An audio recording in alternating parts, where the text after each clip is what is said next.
hari kiamat, dan yang terakhirnya beriman kepada qada dan qadar Allah Subhanahu wa taala. Tetapi yang akan kami, ni penulis kata, bicarakan di sini pada bahagian yang kedua dalam hakikat iman ini, apakah arti beriman dengan akidah tersebut? Bagaimana cara beriman? Dan siapakah yang boleh dikatakan mukmin? Dalam masalah ini kita dapati dua pendapat ulama. Kedua-dua pendapat ini adalah pendapat Ahlus Sunnah wal Jamaah. Walaupun ada sedikit perbezaan, tetapi masih lagi termasuk dalam lingkungan pendapat Ahlus Sunnah wal Jamaah. Tetapi kalau dihitungkan pendapat-pendapat golongan bukan Ahlus Sunnah, maka lebih dari dua, sebagaimana yang ditafsilkan di dalam buku-buku akidah, dan tidak perlu kami, kata penulis, menyebutnya di sini kerana ternyata kebatilannya. Jadi kita nak bincang hak yang iman, hak bagaimana yang dikehendaki menurut pendapat Ahlus Sunnah wal Jamaah. Apabila para Ahlus Sunnah telah mengingatkan supaya menjauhi akidah yang batil ini, dan supaya berpegang teguh dengan pendapat Ahlus Sunnah yang bersumberkan sunnah Rasulullah sallallahu alaihi wasallam, yang bersumberkan sunnah Rasulullah sallallahu alaihi wasallam. Jadi pendapat pertama, al-iman ialah nama bagi pengakuan dengan lidah, kepercayaan di dalam hati, dan amalan dengan anggota. Percaya, pengakuan dengan lidah, percaya dalam hati, dan amalan dengan anggota. Inilah pendapat kebanyakan Ahlus Sunnah. Dia ada tiga aspek ataupun tiga komponen, iaitu pengakuan dengan lidah. Pengakuan dengan lidah kita ucap. Contohnya, asyhadu an la ilaha illallah wa asyhadu anna Muhammadar Rasulullah. Itu dengan lidah. Ataupun kita dengan lebih mudah, iqraru bil lisan. Kita iqrarkan, kita sebutkan dengan lidah. Kemudian percaya dalam hati, keyakinan dalam hati. Ucapan bila kita sebut la asyhadu an la ilaha illallah, aku bersaksi, keyakinan tu dalam hati tu mesti kita menyaksikan bahawa aku bersaksi bahawa tiada Tuhan yang berhak disembah melainkan Allah Subhanahu wa taala, dan aku bersaksi bahawa Nabi Muhammad merupakan pesuruh Allah ataupun Rasulullah. Itu kepercayaan dalam hati. Dan amalan dengan anggota.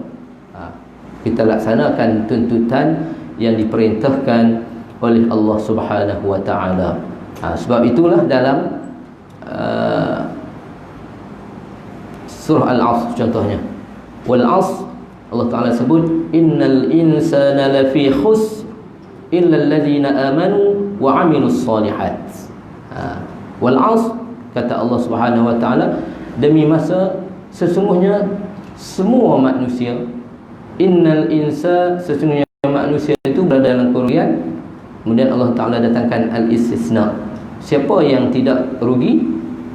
Allah Ta'ala sebut awal tadi, manusia ni berada dalam kerugian kecuali orang yang beriman.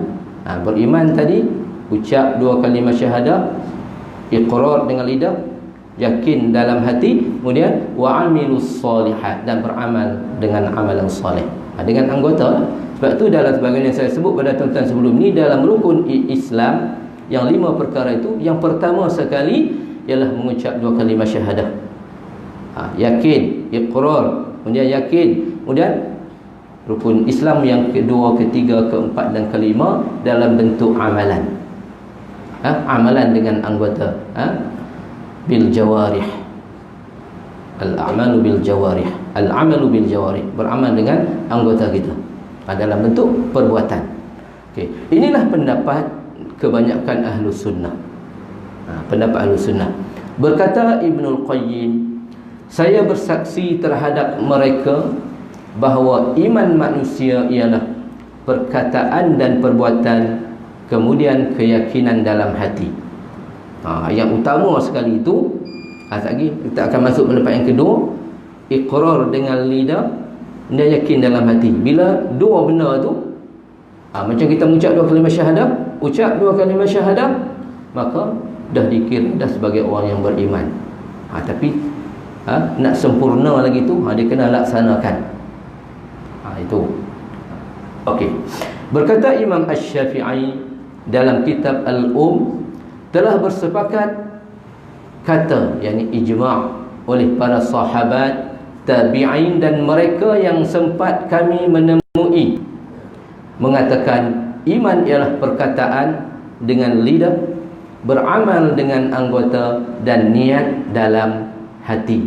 Salah satu dari tiga ini tidak sempurna melainkan dengan adanya yang lain. Maksudnya ketiga-tiga komponen ini dia kena ada selari. Kalau ternafi salah satu, maka tak sempurna lagi iman dia. Tak cukup lagi. Berkata Imam Ahmad, oleh yang demikian maka pendapat Ahlus Sunnah yang mengatakan iman ialah perkataan dan perbuatan adalah termasuk dalam syiar As-Sunnah. Jadi banyaklah di situ. Kemudian pendapat yang kedua, iman ialah nama bagi pengakuan dengan lidah, sama macam yang pertama tadi, dan kepercayaan dalam hati. Setakat tu saja. Kalau pendapat pertama tadi amalan dengan anggota. Pendapat kedua ni dia hanya beriman, pengakuan dengan lidah ataupun iqrar dengan lidah, al-iqraru bil lisan, dan at-tasdiqu bil qalbi, percaya dengan hati. Beramal dengan anggota tidak termasuk di dalam nama iman. Dia hanya sebagai tuntutan iman. Maknanya pendapat ni pun maknanya dua-dua pendapat ni betul. Cuma hak pertama tadi untuk nak melengkapkan, nak menyempurnakan iman. Kalau seorang hamba tadi dia mengucap dua kalimah syahadah, dah dia termasuk dah dalam orang yang dinamakan orang yang beriman. Cuma dia kalau dia tak beramal dengan segala tuntutan, maka iman dia tu orang yang iman yang lemah. Sebab itu Nabi SAW sebut, la yadkhul man qala la ilaha illallah dakhala al-jannah. Siapa yang berkata la ilaha illallah dakhala al-jannah, maknanya dia ada sedikit iman, maka dia akan tetap masuk syurga walaupun dia akan diazab, maknanya dia tak akan kekal di dalam neraka. Akhir sekali Allah Taala akan masuk dia juga ke dalam syurga Allah Subhanahu wa taala. Tetapi dalam hal itu mereka berkata beramal dengan amalan yang sabit dari Rasulullah sallallahu alaihi wasallam adalah kewajipan yang tetap di atas orang yang beriman yang mendapat gelaran mukmin dengan sebab mengaku dengan lidah dan percaya di dalam hati. Jadi orang yang nak dapat title mukmin yang sempurna tadi, maka dia kena laksanakan aspek yang ketiga, iaitu beramal dengan anggota. Kalau setakat mengucap dua kalimah syahadah, iqrar dengan lisan, pengakuan dengan lidah, mengaku dalam hati, itu tak sempurna lagi.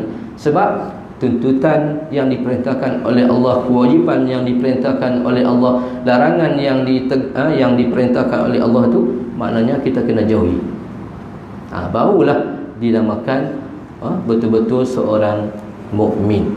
Sebab itu dia ada beza orang Islam dengan orang yang beriman. Orang Islam belum tentu jadi dia orang yang beriman, tetapi orang yang beriman confirm dia dalam masa yang sama, dia tu orang Islam dan juga orang yang beriman. Beriman tu kenapa? Dia melaksanakan segala tuntutan yang diperintahkan oleh Allah dan meninggalkan segala larangan yang ditegah oleh Allah Subhanahu wa taala. Tapi penulis sebut apa? Tetapi menurut dalil-dalil dari Al-Quran dan As-Sunnah, daripada dua pendapat ini, pendapat pertama dan pendapat kedua, adalah menguatkan pendapat yang pertama. Pendapat yang pertama. Namun kedua-dua pendapat itu masing-masing menguatkan pendapat mereka dengan beberapa dalil. Jadi perselisihan kedua-dua pendapat ini adalah perselisihan dari segi nazari ataupun pandangan sahaja, yang tidak mengesankan apa-apa pada amalan lahir ataupun menjejaskan pada amalan lahir. sekali meskipun perselisihan tersebut melahirkan perselisihan yang lain. Jadi Imam Hanafi pun dia cenderung kepada pendapat yang kedua ni. Sebab dia kata amalan dengan anggota tu, melaksanakan perintah Allah tu merupakan tuntutan iman. Sebab tu kata orang yang mengucap dua kalimah syahadah walaupun dia tak solat, dia bukan orang kafir. Dia masih lagi dalam orang di kalangan orang yang beriman. Cuma dia dianggap sebagai orang yang fasik. Itu saja, fasik. Jadi penulis menaqalkan daripada penulis Syarah Al-Aqidatul Tahawiyah, dia kata apa? Perselisihan antara Abi Hanifah dengan imam-imam lain dari Ahlu Sunnah adalah perselisihan dari segi gambaran sahaja. Kerana meskipun masalah beramal dengan anggota adalah perkara mesti bagi iman ataupun satu juzuk daripada iman, tetapi mereka bersepakat mengatakan orang yang melakukan dosa besar, ia tidak terkeluar dari lingkungan iman. Maksudnya dia bukan kafir lagi.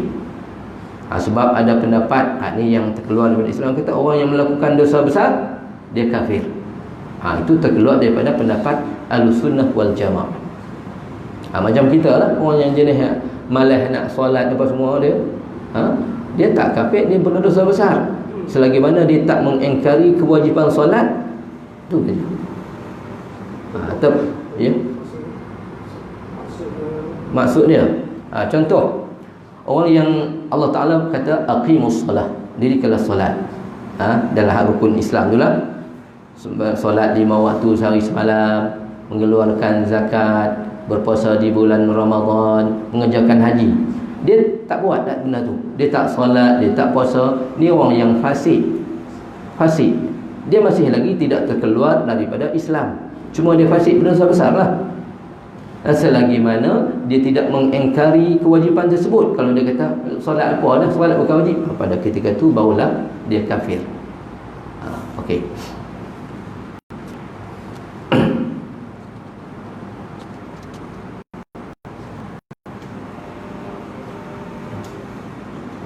Malah ia berada di bawah masyiatillah.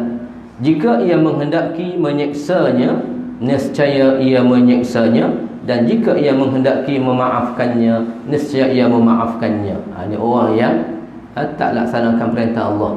Semua dalam ketentuan Allah, ikut kehendak Allah. Allah Ta'ala nak maafkan, Allah Ta'ala maaflah. Tapi Allah Ta'ala nak seksa, Allah Ta'ala seksa lah. Semua itu hak Allah belakang. Bahkan hak kita masuk syurga pun bukan kerana amalan kita ni, tapi kerana rahmat Allah Subhanahu wa Ta'ala. Betul dalam Al-Quran. Dalam Al-Quran tu Allah Ta'ala sebut man amila salihan min zakarin aw unsa. Siapa yang beriman, yang beramal soleh pada kalangan lelaki maupun perempuan, Allah Ta'ala akan tempat dia ke dalam syurga. Tetapi itu bukan mutlak. Kerana kita masuk syurga mengikut pendapat Ahlussunnah ialah dengan rahmat Allah Subhanahu wa Ta'ala. Kerana kalau kita tilik balik, amalan nak kita buat tu bukan banyak mana pun. Masa kita habis buang. Contoh Allah Ta'ala bagi kat kita contoh 60 tahun, 70 tahun. Kita hitung balik berapa masa je ibadat kita kepada Allah. Berapa jam sahaja. Berapa kita kata daripada 60 tahun, berapa tahun? Ataupun dalam 24 jam, berapa jam saja ibadat kita yang betul-betul kepada Allah Ta'ala. Habis masa dengan banyak kita buang masa saja. Dan sebabnya kedua-dua pendapat itu tidak berselisih tentang nilai dan pentingnya beramal dengan anggota. Itu confirm dalam agama. Cuma berselisih pendapat pada pembahagiannya ataupun caranya. Iaitu yang pertama, apakah beramal dengan anggota itu satu juzuk dari iman atau beramal dengan anggota satu tuntutan iman. Itu saja. Kalau pendapat pertama tadi, mana dia satu juzuk daripada iman lah. Sebab tu dia kata iman ialah percaya, pengakuan dengan lidah, percaya dalam hati, dan amalan dengan anggota. Maka dia termasuk dalam juzuk daripada iman. Pendapat pertama. Kalau beramal dengan anggota beramal dengan anggota satu tuntutan iman, maknanya hak pendapat kedua tadi. Sebab tu dia sebut tadi hanya pengakuan dengan lidah dan percayaan dalam hati. Maka nak beramal dengan anggota tidak termasuk dalam nama iman. Dia hanya tuntutan iman itu saja. Bila orang mengucap 2 kalimah syahadah, tuntutan dia kena laksanakanlah untuk nak menjadikan seorang Islam ataupun mukmin yang sempurna. Kalau tidak sepadan iman. Sebab tu dalam hadis Nabi SAW, al-imanu yazidu wa yanqus. Iman tu dia bertambah dan berkurangan. Bertambah dengan kita melaksanakan, kita melakukan ketaatan kepada Allah, dan berkurangan kita melakukan maksiat. Kita tidak mengikut perintah Allah, maka iman tadi akan berkurangan, maksud nipis itu. Okay.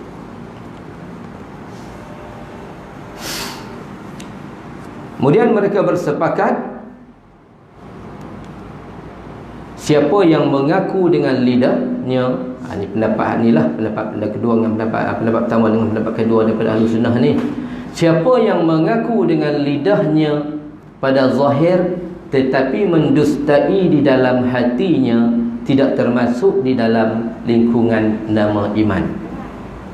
Dia setakat mengaku saja, asyhadu an la ilaha illallah wa asyhadu anna muhammadar rasulullah, luaran dengan lidah saja, tapi hati dia mereka ini dalam hatinya tidak termasuk dalam lingkungan nama iman. Dalam hati tak percaya. Macam orang munafik zaman Nabi. Mereka ini ialah orang-orang munafiqin. Luar lain, dalam lain. Luaran nampak orang Islam yang bersama dengan pergi solat, dia pun pergi solat. Dalam puasa, dia pun puasa. Apa semua. Lagi zahirnya nampak macam tu, tapi dalamannya mereka tidak yakin, bahkan benci kepada Nabi, apa semua, tak yakin apa semua tu. Jadi orang ni orang munafik yang Allah janjikan mereka dengan azab yang lebih pedih dari para jahil, orang yang ingkar. Bahkan orang munafik ni Allah tempatkan mereka di dalam neraka yang paling bawah lagi daripada orang kafir. Sebab orang kafir tu dah jelas dah kekafiran mereka. Orang munafik ni, sebab tu pada zaman Nabi, walaupun Allah Ta'ala bagi wahyu kepada Nabi tahu orang munafik, tapi Nabi tak boleh ambil tindakan. Contohnya nak bunuh apa, sebab nanti akan disebut oleh Nabi ni bunuh orang Islam. Sebab di segi zahirnya mereka solat.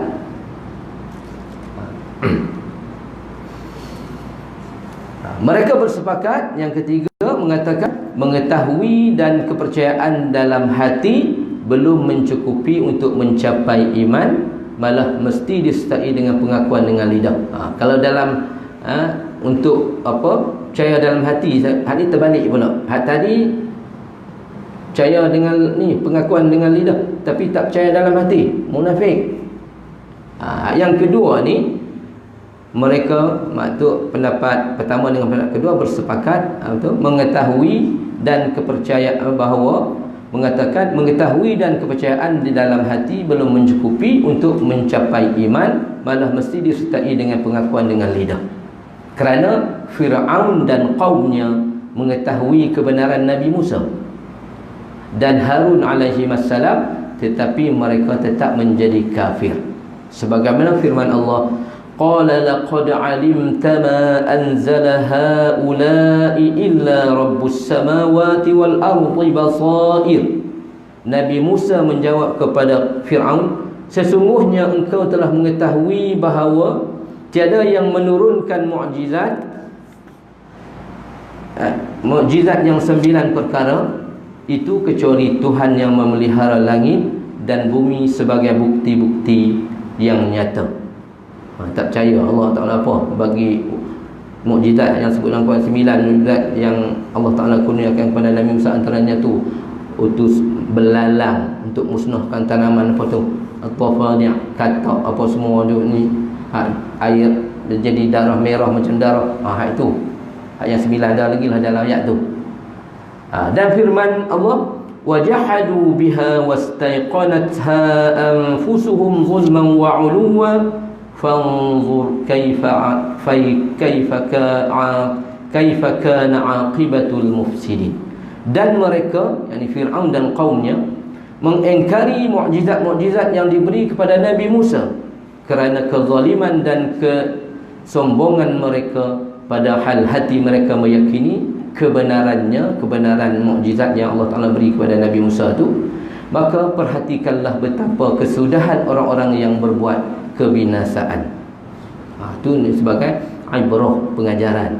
Orang yang tak beriman, kalau dalam Quran tu, bagaimana kesudahan mereka, Allah Ta'ala nak tunjuk.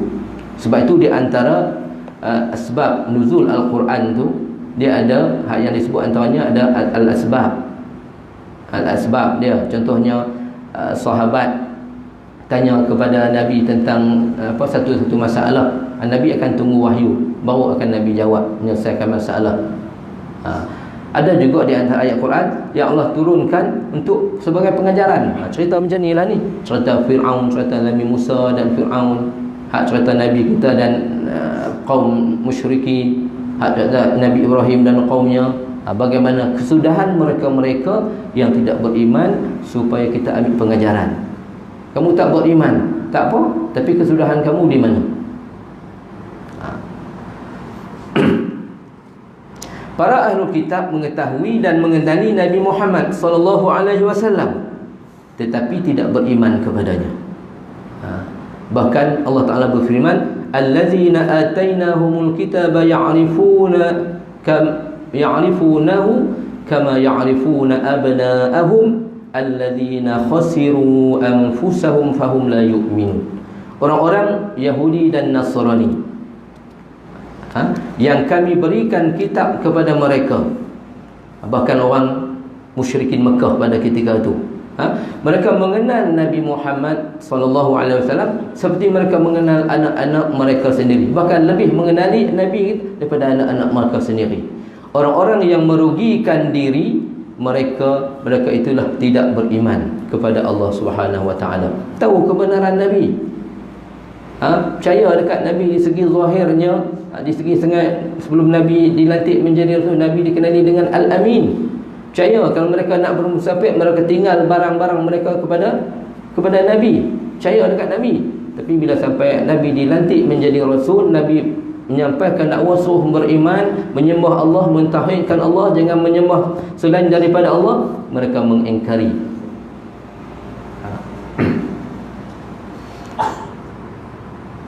Malah iblis, ia mengenali Tuhan.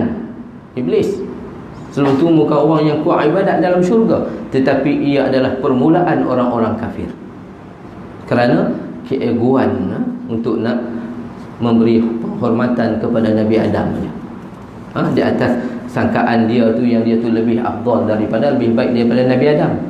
Sebab apa? Allah Ta'ala ciptakan dia daripada api, dan Allah Ta'ala ciptakan Adam daripada tanah. Dia duk maksud api lebih mulia daripada tanah, tapi dia lupa perintah Allah Subhanahu wa Ta'ala. Bahkan sangkaan dia tu api lebih mulia daripada tanah pun dah tak betul dah.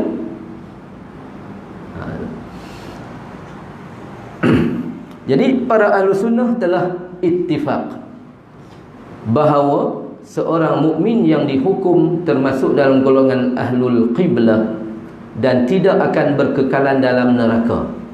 Ahlul qiblah maksud dia ada macam orang yang ada keimanan, dia ada beriman, tapi dia tak melaksanakan perintah Allah. Ialah orang yang i'tiqad secara jazam dengan Islam dalam hatinya.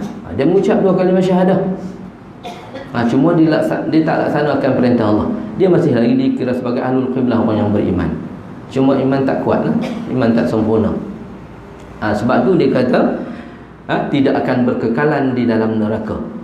Ialah orang yang i'tiqad secara jazam dengan Islam di dalam hatinya, tidak bercampur dengan keraguan, dan ia menutur 2 kalimah syahadah dengan lidahnya. Maksud ucapan dia yakin betul-betul. Dia mengucap 2 kalimah syahadah, asyhadu an la ilaha illallah wa asyhadu anna muhammadar rasul. Dia yakin betul-betul dia.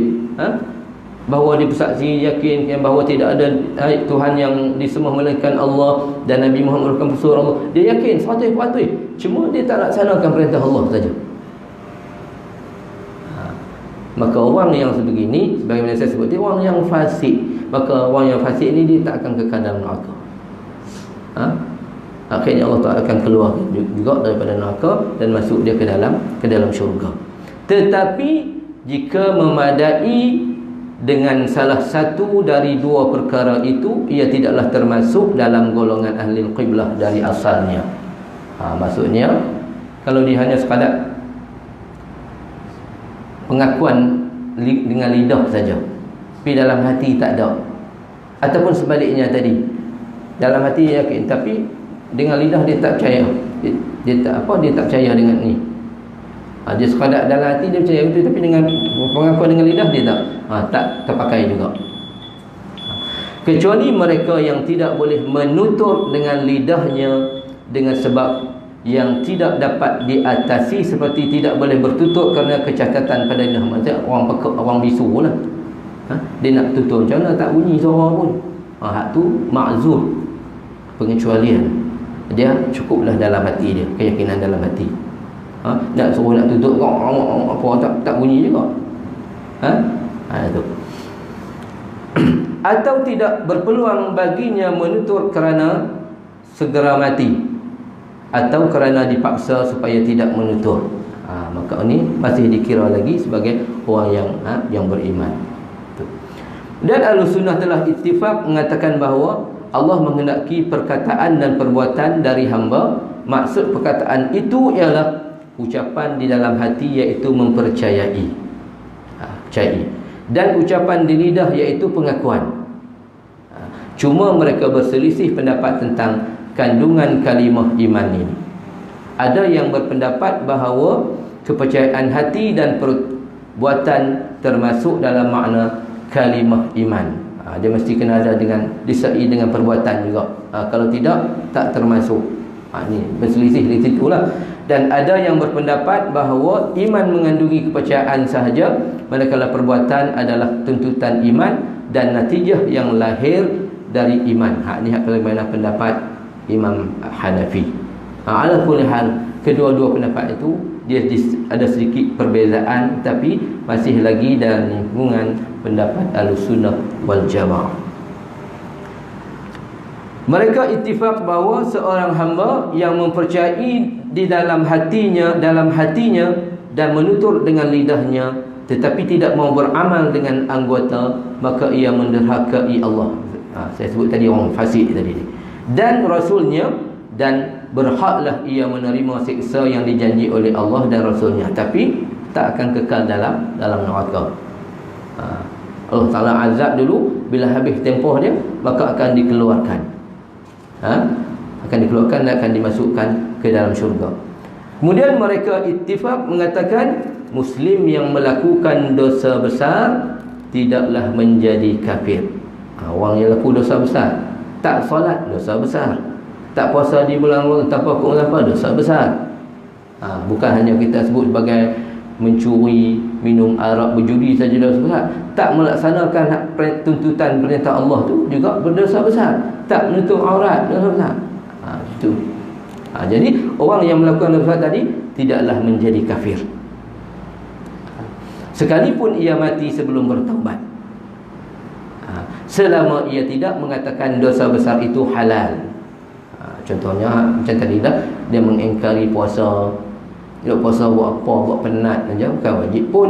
Dia mempertikaikan puasa buat apa dipertikai. Puasa ini mengibatkan ekonomi orang Islam ni akan menjadi mundur, lembab. Dia memakai. Ini pada tahap itulah barulah dia kafir. Tapi selama mana dia tak mengingkari, dia cuma malas nak solat, malas nak puasa, tak tutup aurat, itu berdosa besar lah, fasik. Akan diazab dulu oleh Allah, insya-Allah. Kalau tak nak azab, kalau Allah nak maaf, Allah Taala maaf lah. Itu.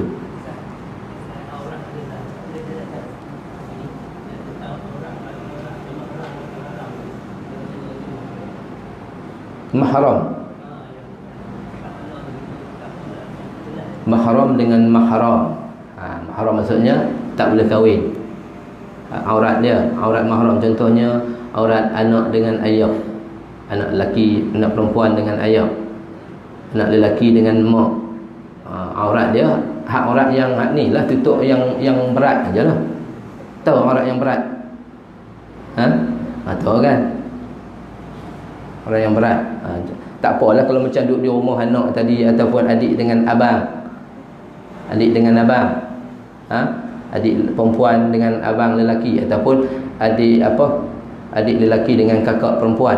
Mahram tak boleh kahwin. Duduk aurat dia duduk di rumah, dia tak apa, dia tak boleh, dia tak perlu pakai tudung. Dia cuma tutup sekadar, tutup inilah. Perempuan tadi dia pakai baju t-shirt lengan pendek pun tak apa dah. Tapi jangan duk pakai seluar dalam dengan baju untuk kerja duk, tu tak boleh lah. Jadi benda lain pula.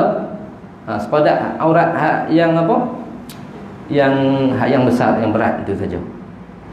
Pakai duduk contohnya orang rumah dia pakai kain batik di rumah tu, dia pakai baju t-shirt, cukup itulah. Itu aurat mahram. Adapun ajnabi, sepupu dengan sepupu dia kira ajnabi, boleh kahwin. Maka contohnya kalau duduk dalam rumah kita tu, kata abang kita kahwin, kakak ipar kita duduk sekali dengan rumah, kita duduk dengan ayah lagi, abang dia kahwin, dia duduk dengan keluarga. Maka kita yang lelaki tadi ni, dengan kakak ipar tu dia kena tutup aurat. Sebab kakak ipar tu dengan kita tu boleh kahwin, dengan adik ipar dia boleh kahwin. Dia hanya haram secara sementara. Contohnya kalau kakak ipar tadi bercerai dengan abang dia, dengan suami dia, abang kepada lelaki tadi boleh kahwin dengan kakak ipar dia. Itu.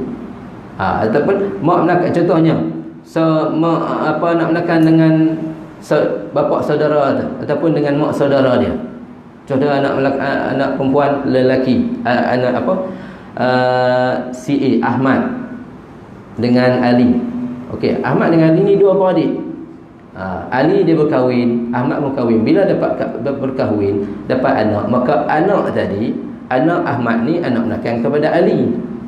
Anak Ali ni anak menakan kepada Ahmad. Jadi mak saudara dengan bapa saudara gitulah. Jadi tak boleh kahwin. Tapi bila anak kepada jadi tak boleh kahwin dengan bapa saudara. Tapi antara anak Ali dengan anak Ahmad tadi, mereka jadi sepupu. Macam Nabi kita lah, Nabi kita sepupu dengan Sayyidina Ali. Sebab Nabi kita Muhammad bin Abdullah, Ali bin Abu Talib, dua-dua ni anak kepada Abdul Muttalib. Contohlah kata Ali dengan Nabi Muhammad ni dia sepupu. Contoh kata Ali tadi, kita anggap kata perempuan, kita katalah perempuan. Maka dia dengan Nabi Muhammad tadi, dia sepupu, maka boleh kahwin. Boleh kahwin. Bila boleh kahwin, kena tutup aurat. Macam asyik tadi, macam kita sebut tadi, macam Syukri, dia kahwin, dia ada anak. Macam abang dia, Abang Man, ada anak. Jadi anak Abang Man anak menakan Syukri, anak Syukri jadi anak menakan kepada Abang Man. Jadi anak Syukri dengan anak Abang Man ni dia sepupu, boleh kahwin. Boleh kahwin. Syukri dengan anak Abang Man tak boleh lah, sebab jadi anak menakan dengan pak menakan. Sebagaimana Abang Man dengan anak Syukri, jadi pak menakan dengan anak menakan, tak boleh kahwin. Tapi anak kepada Abang Man dengan anak bila Syukri, dia jadi sepupu, maka ni dia boleh kahwin, dia jadi ajnabi. Boleh faham tak lagi? Hak tu kena tutup aurat. Sebagaimana ni lah sempurna bila ajnabi. Macam mana? Tak dengar.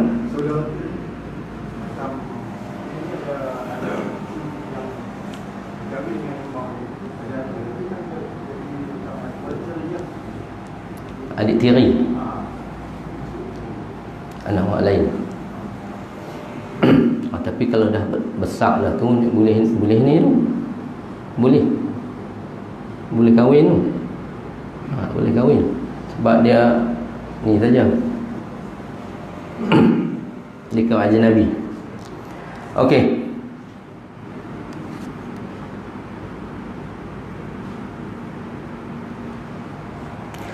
Dan tidak ada khilaf di antara ahlu sunnah bahawa iman yang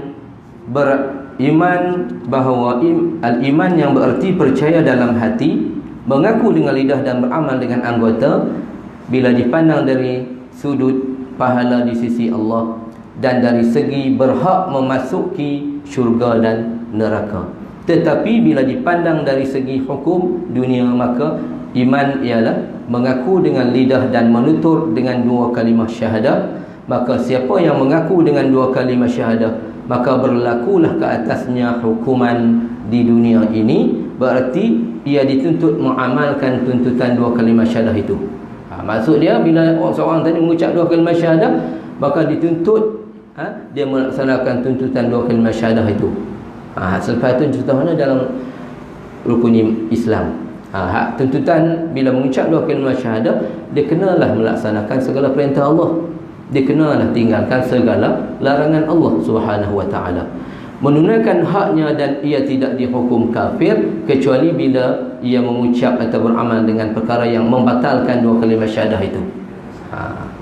Selagi mana di segi zahir, di segi zahir. Sebab tu dalam masalah ni, cerita ni, bab Islam tadi disebut nahkum bizawahir wallahu yatawallas sarair. Kami berhukum dengan zahir. Selagi mana kita nampak seorang tadi tu dia mengucap dua kalimah syahadah, kita pernah dengar dia mengucap dua kalimah syahadah, selagi itulah kita tak boleh mengkafirkan dia, kecuali kalaulah kita nampak dengan jelas dia buat satu perbuatan yang membatalkan iman dia. Contohnya dia menyembah berhala, dia pakai lambang salib, dia pakai baju agama orang lain pakai, macam contoh pakaian Tok Sami, apa semua tu, pakai baju hak paderi, kalau perempuan pakai baju macam hak sister, apa semua tu, tu batal iman dari segi perbuatan. Baru nampak macam tu, baru dihukum sebagai kafir. Tapi selagi mana kita tak nampak, kita hanya hukum sekadar zahir sahaja. Kalau dia mati pun tempatnya kita simpan di perkuburan Islam. Kalau tak nampak, dia buat dengan nyata benda-benda yang membatalkan iman. Sebab tu tak mudah kita nak menghukum orang kafir. Bukan senang. Orang sesat, orang ni sesat, bukan senang. Okey. Dalil dia sikit lagi dah. Bagaimana yang disebut sebagai dalam hadis Usamah bin Zaid. Usamah bin Zaid cerita apa? Ba'asana Rasulullah sallallahu alaihi wasallam fasabbahna al-huruqat min Juhaynah فأدركت رجلا فقال لا إله إلا الله فطعنته فوقع في نفسي من ذلك فذكرته للنبي صلى الله عليه وسلم فقال رسول الله صلى الله عليه وسلم أقال لا إله إلا الله وقتلته قال يا رسول الله إنما قالها خوفا من السلاح قال أفلا شققت عن قلبي حتى تعلم أقالها أم لا فما زال يكررها علي حتى تمنيت أني أسلمت يومئذ رواه مسلم. Rasulullah SAW telah mengutuskan kami, kata Usamah bin Zaid, untuk memerangi. Maka kami berada di kampung Huruqat dari suku Juhaynah pada waktu pagi. Kami menemui seorang lelaki yang bukan Muslim, lalu kami menghambatnya ligan. Maka ia berucap, dah tak boleh nak rindah, akhirnya dia mengucap la ilaha illallah. Lalu saya menikamnya, fata'antuhu, dan terasalah sesuatu dalam hati saya. Lalu saya menceritakan kejadian itu kepada Nabi SAW. Baginda berkata, apakah engkau membunuhnya sedang ia telah berucap la ilaha illallah? Pasal apa hang bunuh? Nabi ni kepada Usamah bin Zaid. Lalu Usamah jawab, kata, ya Rasulullah, ia mengucap demikian kerana takut kepada senjata, takut kena bunuh, lalu dia mengucap. Lalu Nabi sebut apa? Apakah engkau telah membelah hatinya hingga engkau mengetahui ia mengucap benar atau dusta? Baginda mengulangi ucapan itu kepada saya hingga saya merasai saya baru saja memeluk Islam pada hari itu. Dan Usamah ni di antara al-awwalun, as-sabiqun al-awwalun, yang meluk di kalangan orang yang terawal memeluk Islam. Ucapan baginda, afala syaqqaqta an qalbi, maksudnya apakah engkau telah mengorek hatinya menunjukkan bahawa kita dituntut menghukum manusia dengan perbuatannya yang zahir dan ucapan lidahnya saja, sebagaimana saya sebut tadi, secara zahir sahaja. Adapun di dalam hatinya, maka kita tidak kuasa mengetahuinya. Kita kena serah kepada Allah Subhanahu Wa Taala. Tu. Contoh kalau macam orang yang apa? Orang di segi kita duk tengok lagi zahirnya orang bukan Islam, contohlah Kristian ke apa benda lah, tapi dia beriman kepada Allah. Cuma di segi zahir kita tak nampak sebelum ni. Dalam hati memang dia beriman. Walaupun dia disimpan di dalam di perkuburan, bila dia mati secara zahir dia kena simpan di perkuburan orang bukan Islam, Kristian ke Hindu ke Buddha ke apa ke, situ je. Tapi dia di sisi Allah, kalau dia beriman, dia akan tetap dikira sebagai orang yang beriman. Tapi kalau di kalangan orang Islam sendiri, di segi zahirnya kita nampak macam itulah, cuma kita tak nampak perbuatan dia, tapi hakikatnya kata dia murtad kan, kita tak tahu, tak pernah nampak.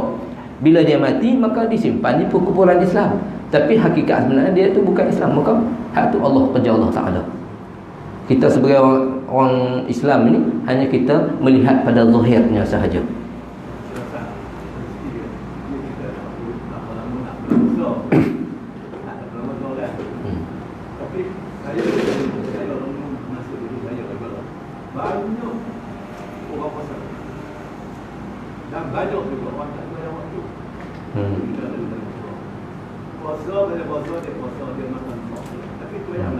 Memang dah.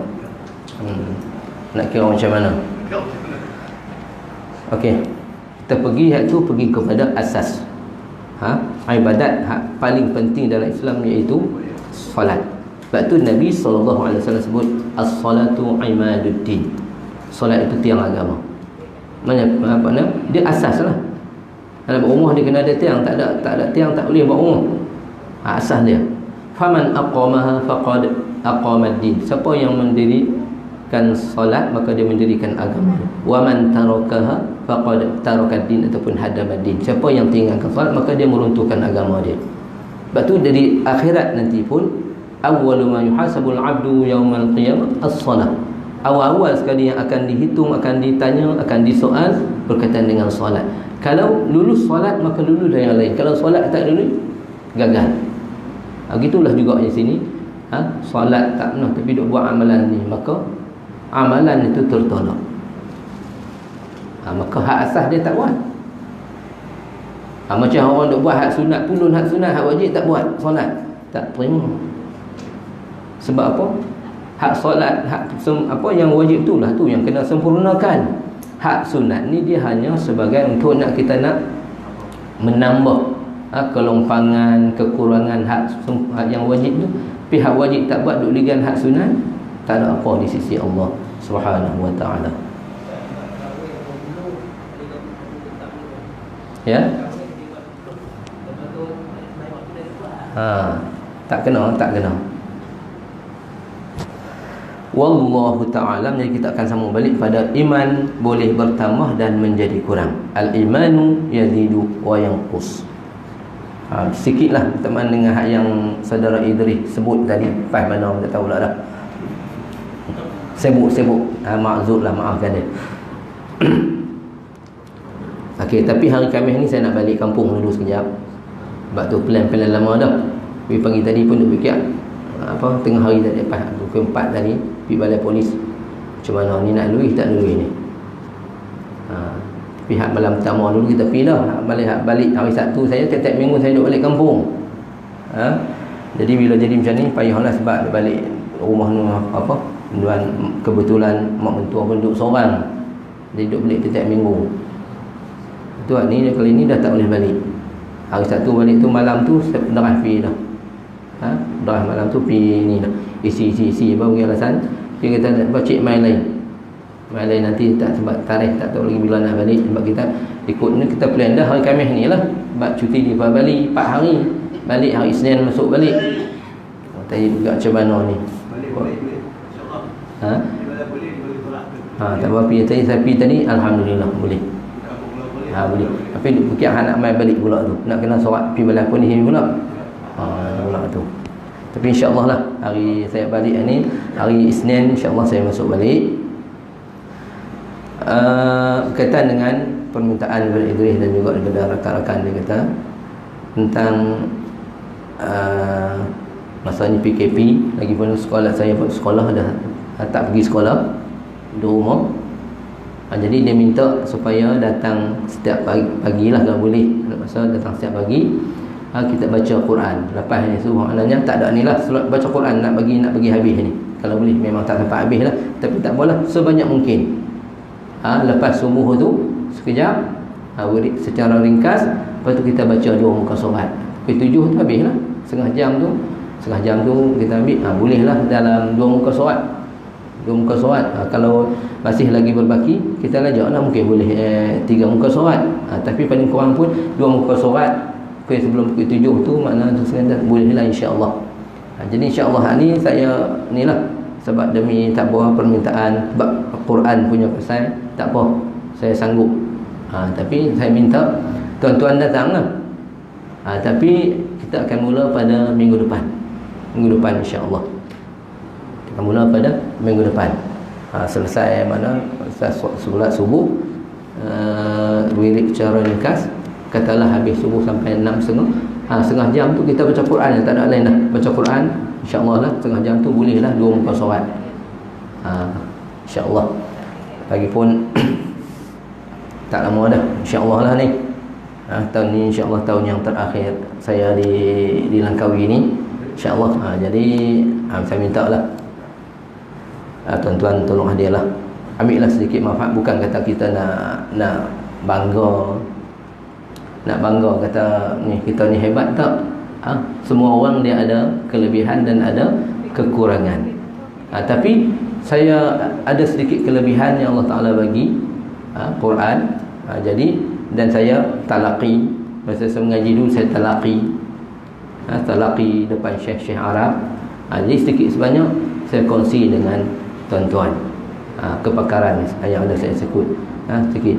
Bahkan kalau di sekolah pun saya option kemahiran guru kelas kemahiran Al-Quran. Saya ajak di sekolah petang tu Quran, ulum Quran, berkaitan dengan saya mengaji dulu lah. Saya mengaji dulu masa saya duduk universiti, ijazah sarjana muda tafsir dan ulumnya, ulum tafsir wa ulumuhu. Jadi kemudian ada kaitan, kemudian qiraat, kemudian sedikit tarannum dan juga hafazan, sepuluh budak ni tajwid, penekanan kepada untuk tahsin Al-Quran. Yang saya berkemampuan sedikit sebanyak yang Allah Ta'ala bagi, jadi saya nak share lah kan dengan kawan-kawan. Bukan kerana nak dabik dada, ni nak cerita kelebihan tu, tak sama sekali. Sebab Quran ni tuan-tuan, ambillah kesempatan ni, masa cuti banyak ni, kita ambillah kesempatan baca. Boleh kalau di rumah tu ambil, ajaklah anak-anak baca. Masa PKP dulu, itulah hikmah yang Allah Ta'ala bagi juga. Boleh cerita ni sedikit sebanyak. Saya boleh masa PKP dulu, dah anak-anak pun tak boleh sekolah, kita pun tak duduk di rumah, nak pergi masjid pun tak boleh, banyak di rumah saja. Jadi hikmahnya juga kita dapat solat dengan anak-anak, kita dapat baca Quran. 2 kali dapat khatam Quran, tadarus dengan anak-anak, dengan isteri. Tu nak kena ajar budak-budak ni, bukan mau, tapi kita kena keras sikit lah. Tapi alhamdulillah lah, 5 orang anak satu dah lancar lah baca Quran. Cuma hak seorang tu tak boleh, tak nak kata apa, anak yang nombor 5 satu okey dulu, payah sampai sekarang ni pun tak boleh nak baca lagi. Allah Ta'ala alam lah, tak risau tu lah. Okey, kita sambung tahsin Al-Quran kita, muka surat 184.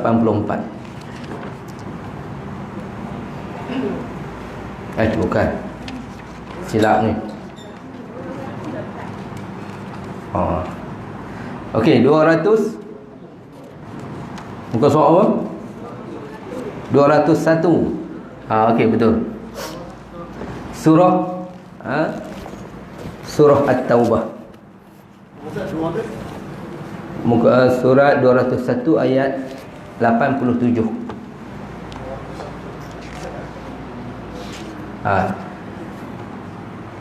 Muka surat yang terakhir daripada juzuk yang ke-10. InsyaAllah kita akan masuk juzuk yang ke-11 InsyaAllah. Muka surat 201 ayat 87, muka surat sebelah kanan.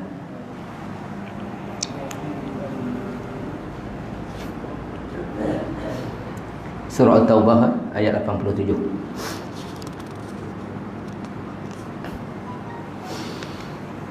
Okey, semua dah jumpa?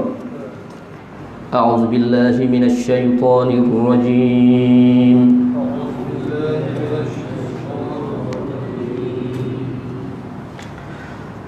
رضوا بأن يكونوا مع الخوالف وطبع على قلوبهم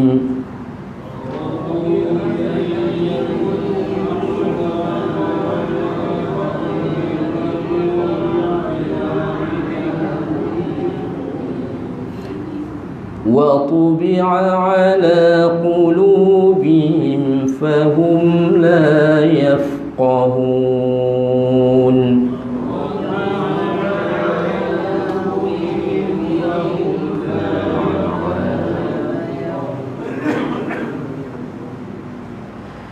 لكن الرسول والذين آمنوا معه جاهدوا بأموالهم وأنفسهم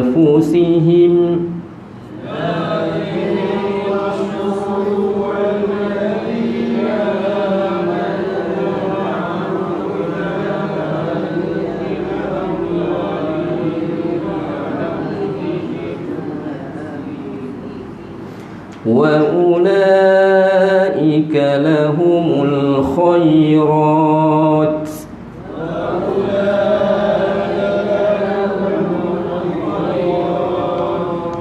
وأولئك هم المفلحون.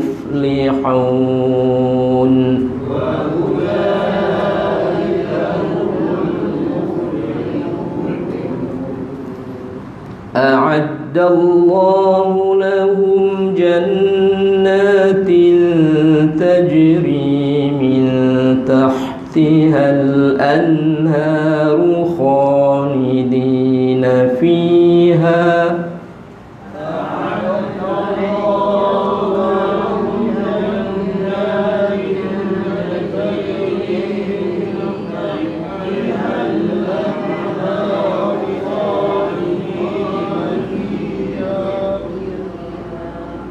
ذلك الفوز العظيم.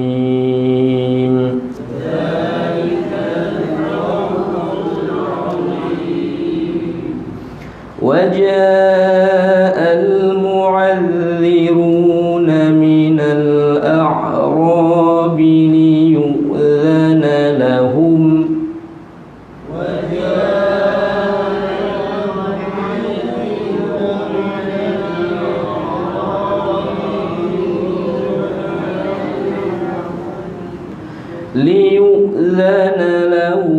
وقعد الذين كذبوا الله ورسوله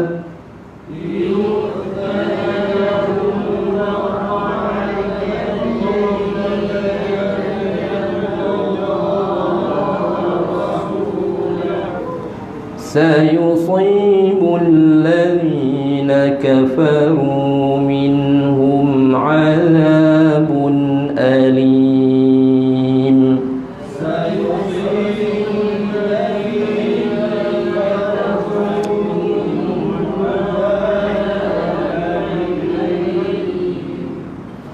ليس على الضعفاء ولا على المرضى ولا على الذين لا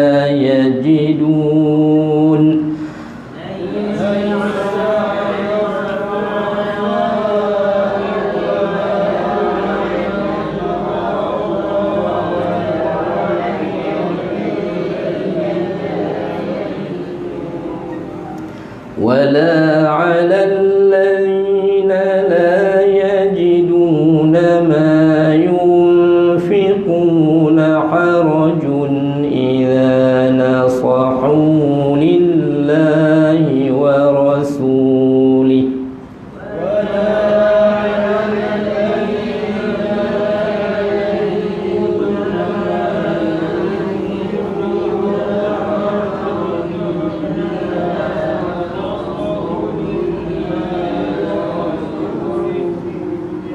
Nasahu, idza nasahu, tu dua harakat. Idza nasahu lillahi wa rasulih.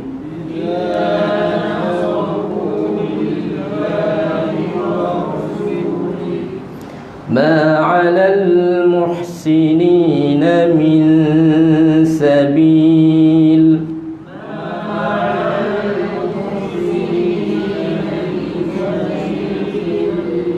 Huruf ha tuan-tuan kena jaga.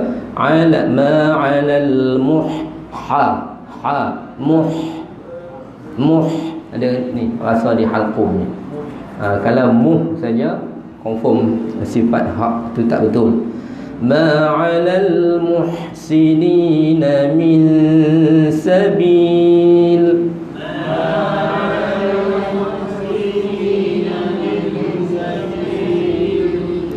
Wallahu ghafurur rahim.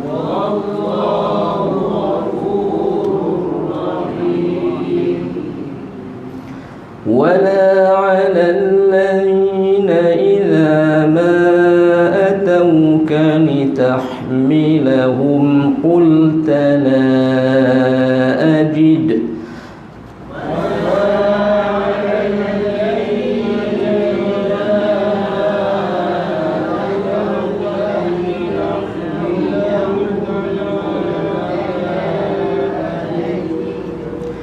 قلت لا أجد ما أحملكم عليه تولوا أعينهم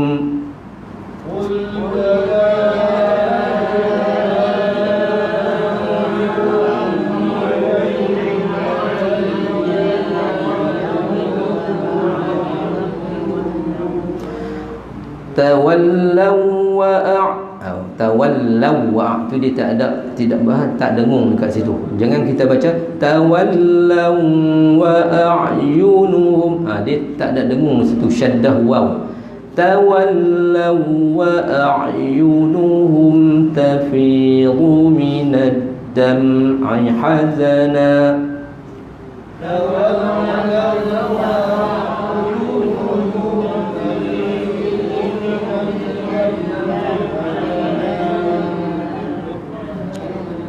Okey, kita baca bagi habis satu baris ni insya-Allah ayat ni. Tawallaw wa a'yunuhum tafidu minad dam'i hazanan alla yajidu ma yunfiqun.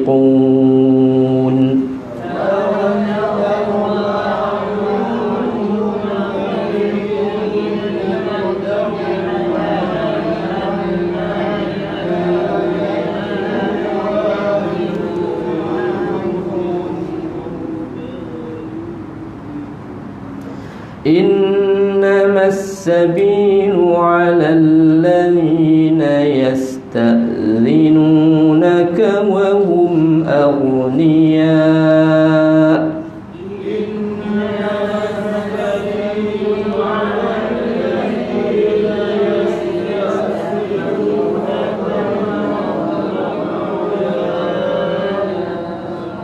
رضوا بأن يكونوا مع الخوالف وطبع الله على قلوبهم.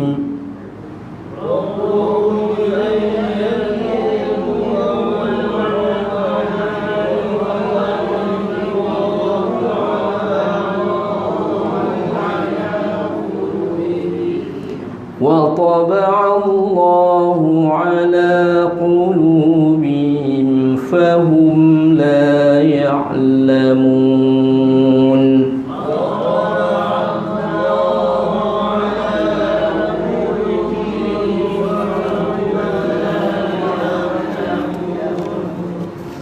يعتذرون إليكم إذا رجعتم إليهم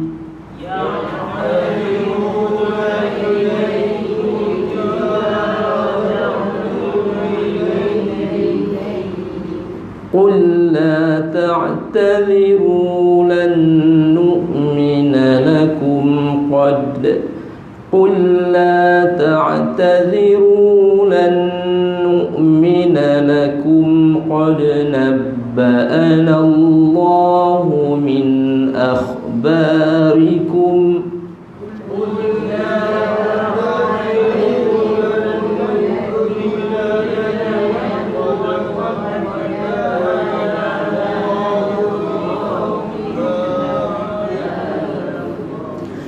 قد نبأنا الله من أخباركم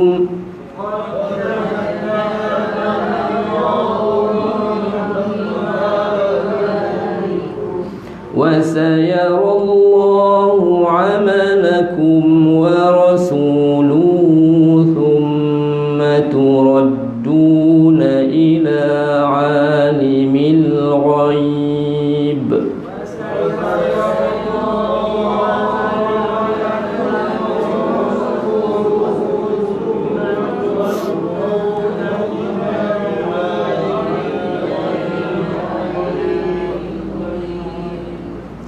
ثم تردون إلى عالم الغيب والشهادة فينبئكم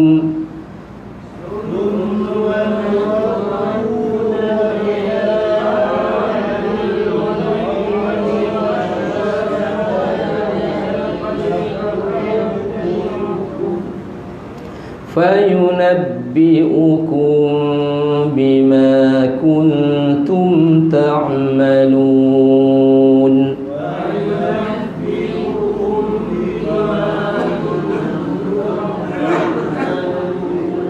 pada fayunabbi'ukum bima, dengung situ mim mati bertemu dengan ba ikhfa syafawi, renggangkan sedikit dua bibir mulut.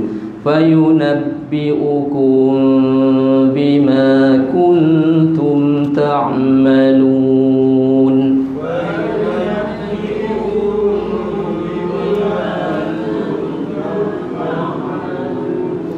سيحلفون بالله لكم إذا انقلبتم إليهم لتعرضوا عنهم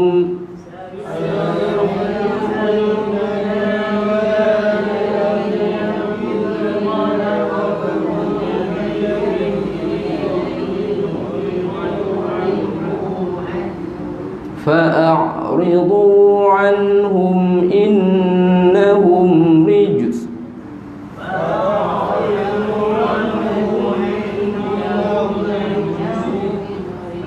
رجس جسد sifat sin rijs ada situ. Okey, kalau sambung fa'a'ridu anhum innahum rijsun wa ma'wahum jahannam. Itu kalau sambung.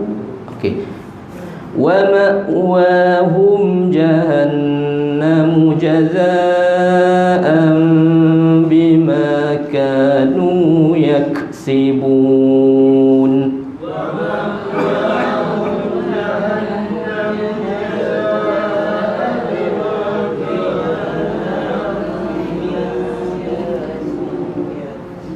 Jazaan bima, tu hukum apa? Iqlab. Okay. Yahlifuna lakum litardaw anhum.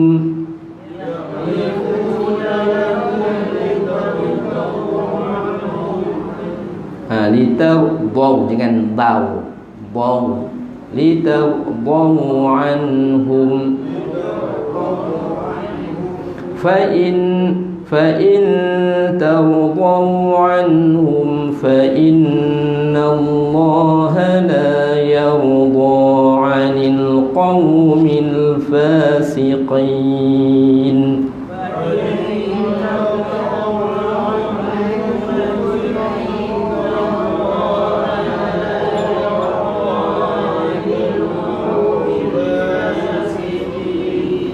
الأعراب أشد كفرا ونفاقا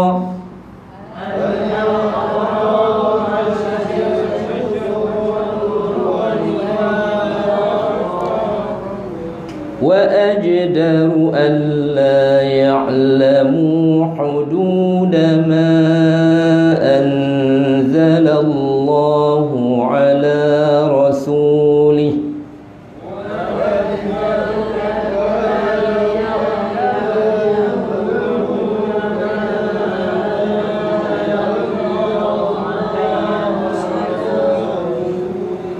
والله عليم حكيم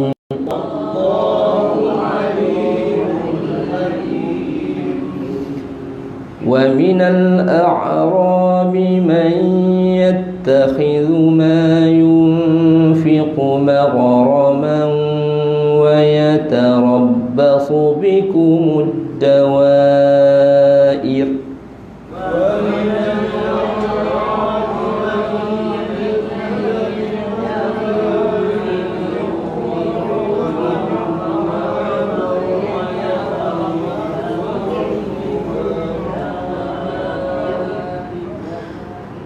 kalau tak boleh sampai pun di pada ma yunfiqu maghrama, boleh berhenti kat situ, kemudian ambil terus wa yatarabbasu bikumud dawair.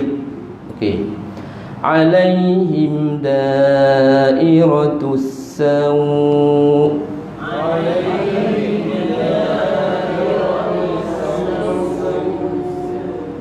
wallahu sami'un alim.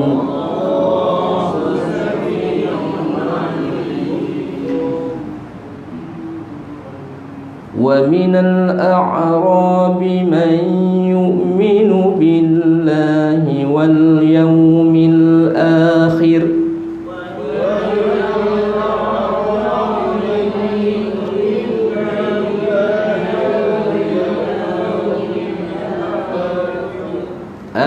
akhir. Ra nipis khir dengan khir jadi ra tebal.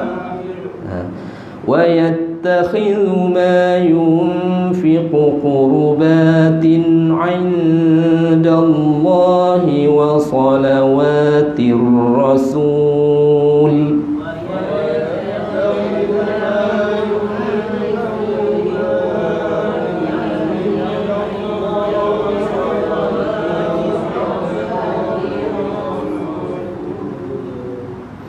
ألا إنها قربة لهم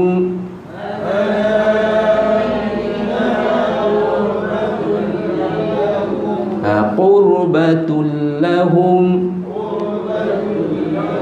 Jangan kita qurbatul lahum, dia jadi dengung. Qurbatul lahum, jelaskan.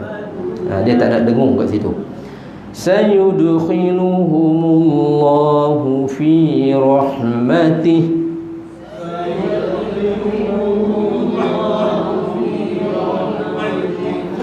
innallaha ghafurur rahim.